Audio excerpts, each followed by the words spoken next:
Bueno, vamos a ver un ejemplo de tabla de velocidades y de la curva gráfica de la función velocidad en función del tiempo. Supongamos que el recorrido de un ómnibus de línea debe respetar la siguiente tabla de velocidades. En el instante inicial, t igual 0, que es cuando arranca, cuando sale, la velocidad en ese instante inicial es 0 km por hora. Luego, durante los siguientes 10 minutos, debe ir acelerando hasta llegar a 60 km por hora. Durante los siguientes 30 minutos, debe acelerar más hasta llegar a 90 km por hora, y así hasta el instante inicial más 45 minutos. O sea, pasado en el momento de los 45 minutos de arrancado el recorrido, está a 90 km por hora.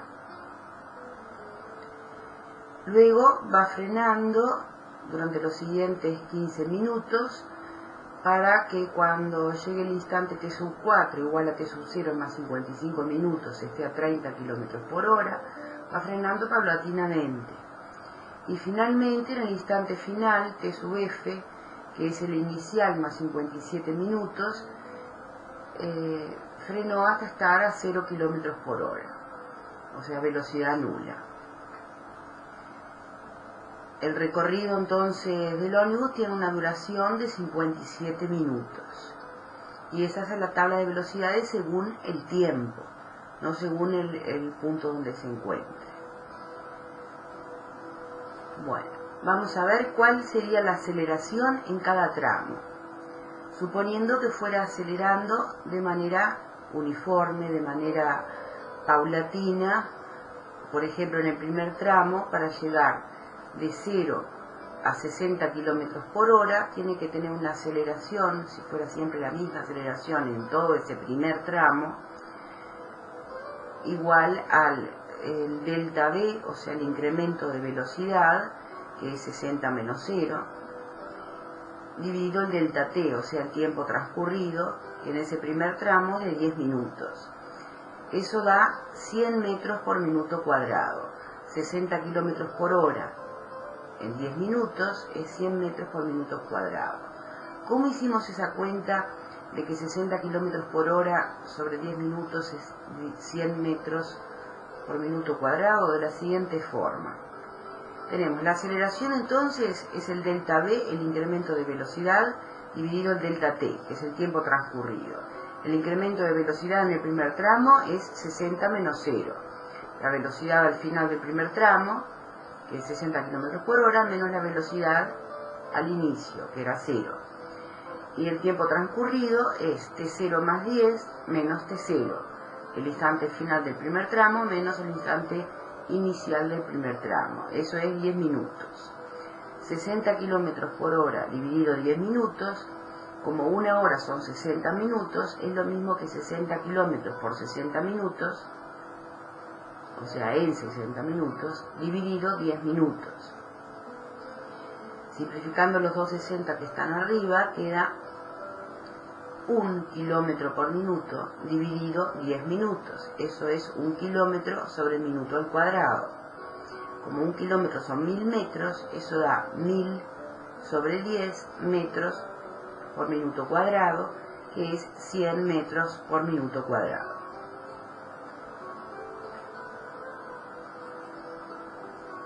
Bueno, entonces tenemos en el primer tramo una aceleración promedio en el primer tramo, suponiendo que fuera uniforme, parejita, siempre en el primer tramo la misma aceleración, de 100 metros por minuto cuadrado.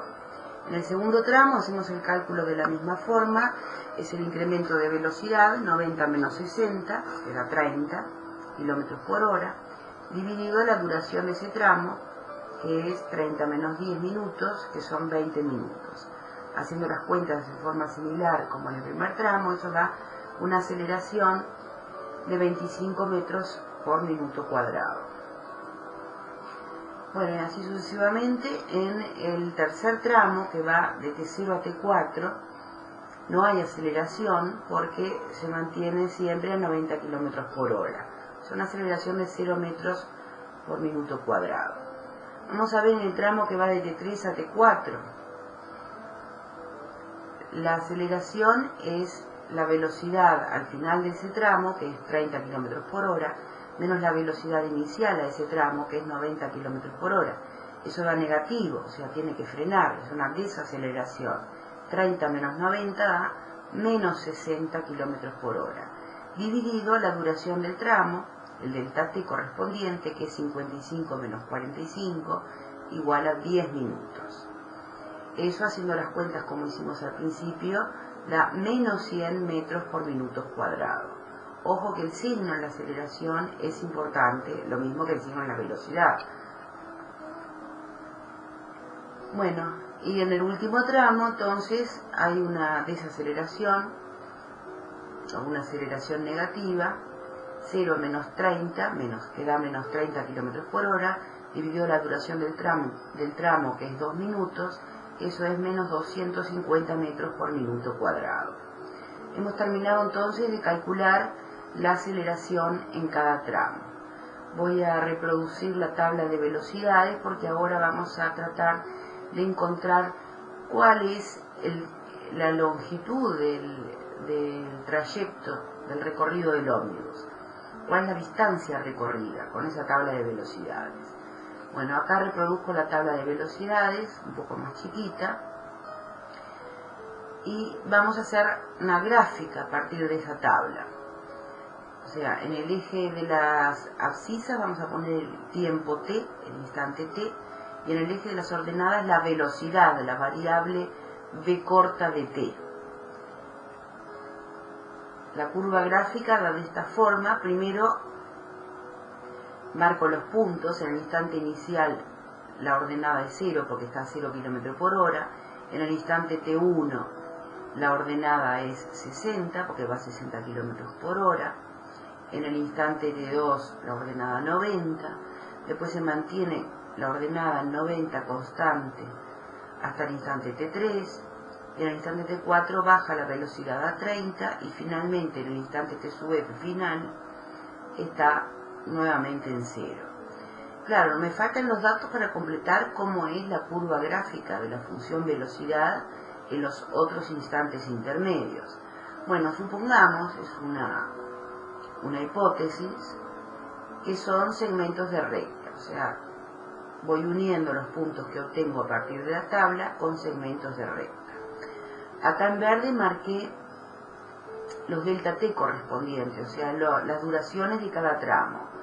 Dura 10 minutos el primer tramo, 20 minutos el segundo, que es 30 menos 10, 15 minutos el tercero, que es 45 menos 30 de la tabla, 10 minutos el cuarto, que es 55 menos 45, que sale de la tabla, y finalmente el último tramo es cortito, dura 57 menos 55, 2 minutos. El total de la duración del trayecto, la suma de las duraciones de cada tramo, es de 57 minutos. Muy bien. En la próxima parte de esta exposición vamos a calcular a partir de esta curva gráfica de la función velocidad cómo hacemos para calcular la distancia total que recorrió el ómnibus. Recuerden que no hay una velocidad uniforme, constante, sino que la velocidad va cambiando según el instante en el recorrido. Por lo tanto, no es solamente multiplicar una velocidad constante por la duración de 57 minutos del recorrido para tener la distancia recorrida.